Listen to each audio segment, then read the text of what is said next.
Au nom du Père et du Fils et du Saint-Esprit. Amen. Proclamation de l'Évangile de Jésus-Christ selon saint Marc, au chapitre 9, du 30e au 37e verset.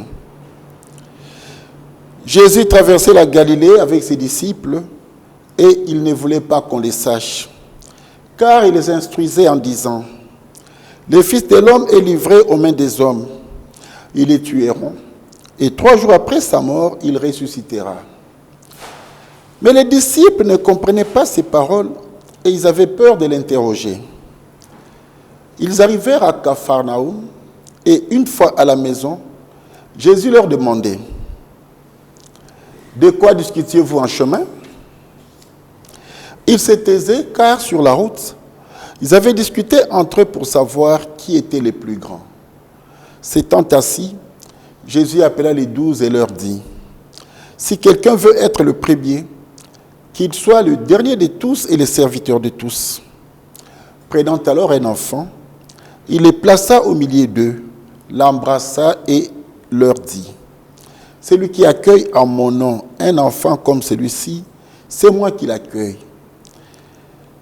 Et celui qui m'accueille ne m'accueille pas moi, mais celui qui m'a envoyé. Acclamons la parole du Seigneur. Louange à toi, Seigneur Jésus. Frères et sœurs, shalom. Nous célébrons aujourd'hui le 25e dimanche du temps ordinaire de notre année liturgique B.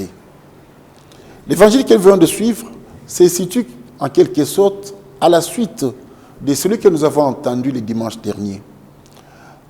Nous nous souviendrons que le dimanche dernier, Jésus avait annoncé aux apôtres pour la première fois qu'il allait être rejeté par les grands prêtres, par les scribes, par les chefs de peuple, qu'il allait être tué, mais qu'il allait ressusciter.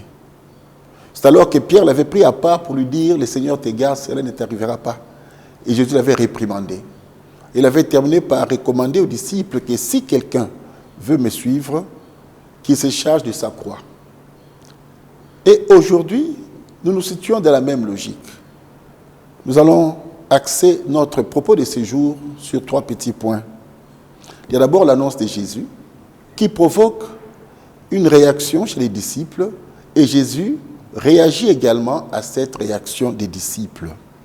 C'est donc pour la deuxième fois que Jésus annonce aux disciples, aux apôtres plutôt, parce qu'ici, il s'agit des 12 qui avaient, par Pierre, reconnu en Jésus le Christ et qui lui avait dit : à qui irions-nous ? Tu as les paroles de la vie éternelle.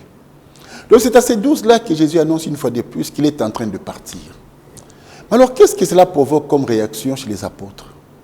Ils se préoccupent de savoir qui prendra la première place, qui sera le chef.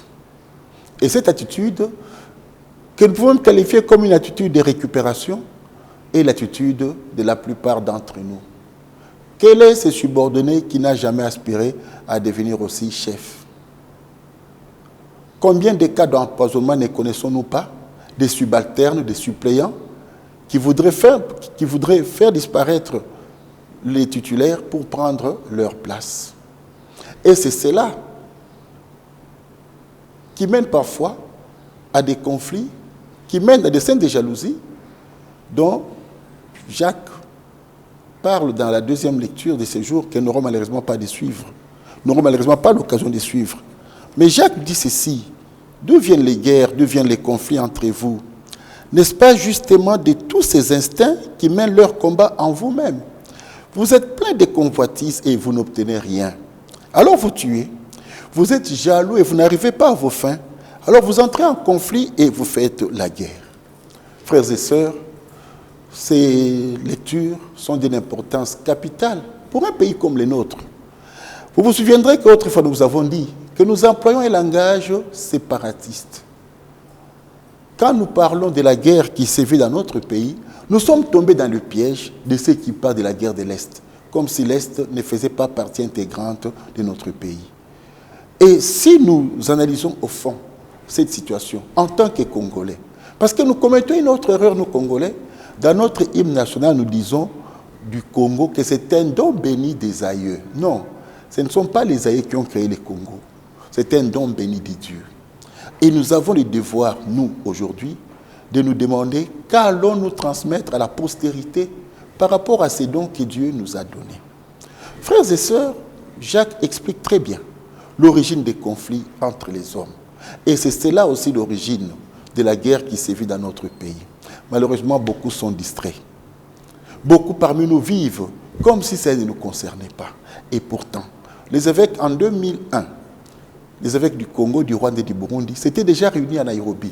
C'était au mois de novembre. Et dans leur déclaration finale, ils avaient adressé le message intitulé « Vous êtes tous frères, arrêtez les guerres ». Et dans le message, ils disaient, entre autres, « Nous savons que dans certains milieux sur qui la carte de la RDC subdivisée en autant de parties. » Mais la RDC dont les évêques parlaient en 2000, et c'est notre pays, ce n'est pas un autre pays, ce n'est pas une autre RDC. Et la guerre qui s'est vue, si nous suivons tous l'actualité, nous comprendrons qu'il y a très peu de gens, il n'y en a même pas, parmi ceux qui font la guerre, qui peuvent nous dire qu'ils font la guerre pour l'intérêt du peuple, pour l'intérêt de la population. Et là, nous voudrons attirer votre attention, frères et sœurs, pour que vous puissiez éviter de tomber dans le piège des politiciens. Tout celui qui fait la guerre a des intérêts mesquins, mais veut prétendre que c'est un intérêt noble. Comment vous pouvez comprendre que quelqu'un qui est de la société civile, qui n'a jamais fait l'armée, se retrouve à la tête d'un mouvement rebelle et qu'il dise qu'il veut les intérêts du peuple? Donc, toute guerre a 4 pôles. Le premier pôle d'une guerre, c'est le pôle de celui qui décide de faire la guerre. Il ne nous dira jamais la vérité, mais va présenter un motif noble. Le deuxième pôle, c'est le pôle de ceux qui financent la guerre. Pour ceux qui financent la guerre, l'essentiel pour eux, ce sont les intérêts qu'ils peuvent en tirer. Donc c'est un business. Ils investissent leur argent pour que les autres fassent la guerre et eux en tirent les profits. Le troisième pôle, c'est le pôle des plus malheureux. Ceux qui font la guerre, ils croient combattre pour un motif noble. Combien de ceux qui décident de faire la guerre prennent les armes et vont sur le terrain de bataille? Combien de leurs épouses, combien de leurs enfants prennent les armes pour aller se battre? Ce sont malheureusement les enfants des autres qui y vont. Et le quatrième pôle, c'est le pôle des plus idiots. Nous tous là, qui mourrons de la guerre, qui mourrons sans savoir pourquoi nous mourons. Comme si notre vie ne nous appartenait pas. Alors si nous sommes chrétiens, nous devons avoir des ambitions, certes, parce qu'une société ne peut pas évoluer sans organisation. Une société ne peut pas évoluer sans des dirigeants à la tête. Mais alors, si vous voulez être dirigeant, demandez-vous pourquoi voulez-vous être dirigeant. Voulez-vous être dirigeant pour le bien des autres ou voulez-vous être dirigeant pour votre propre bien, pour votre propre intérêt? Il y a peut-être qu'en Afrique où des gens qui sont supposés défendre les intérêts de la population, défendent leurs propres intérêts. Dans un pays comme celui-ci, où tout le monde, à commencer par le chef de l'État, reconnaît que les pouvoirs d'achat s'effritent.